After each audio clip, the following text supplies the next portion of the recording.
কঠোর অভিবাসন নীতির কারণে সাবেক মার্কিন প্রেসিডেন্ট ডোনাল্ড ট্রাম্প আগে থেকেই সমালোচিত।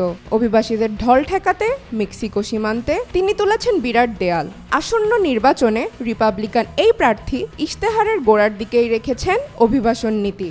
ফের এই প্রার্থী পদ পেলে অনেক অভিবাসীদের জন্যই বাজতে পারে বিদায়ের ঘণ্টা। শুক্রবার নিজ মালিকানাধীন অবকাশ কেন্দ্রে অনুষ্ঠিত এক সংবাদ সম্মেলনে ট্রাম্প বলেন, প্রেসিডেন্ট নির্বাচিত হলে হাইতির সব অভিবাসীদের তাড়িয়ে দেব। ওহাইও অঙ্গরাজ্যের স্প্রিংফিল্ড শহরে অবস্থিত 15,000 অভিবাসীর মধ্যে অধিকাংশেরই বৈধতা রয়েছে। তবে ঢালাওভাবে সকল অভিবাসীদের বিতাড়িত করার এ ঘোষণায় তাদের ভেতর আতঙ্কের সৃষ্টি হয়েছে। হাইতির এই অভিবাসীরা স্থানীয়দের পোষা সকল কুকুর বেড়াল খেয়ে ফেলছে। ট্রাম্পের এমন অভিযোগ নিয়ে দেশব্যাপী তোলপাড় শুরু হয়েছে, যদিও এর কোনো প্রমাণ মেলেনি। তার এই বক্তব্য নিয়ে সমালোচনা হলেও তাতে পাত্তা দিচ্ছেন না তিনি।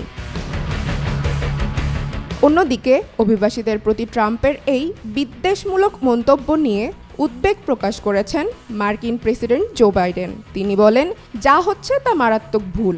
ট্রাম্প যা করছেন তা থামানো প্রয়োজন।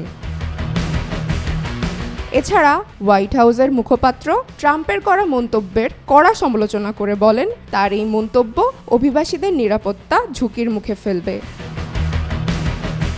চন্দ্রিকা মজুমদার, আজকাল।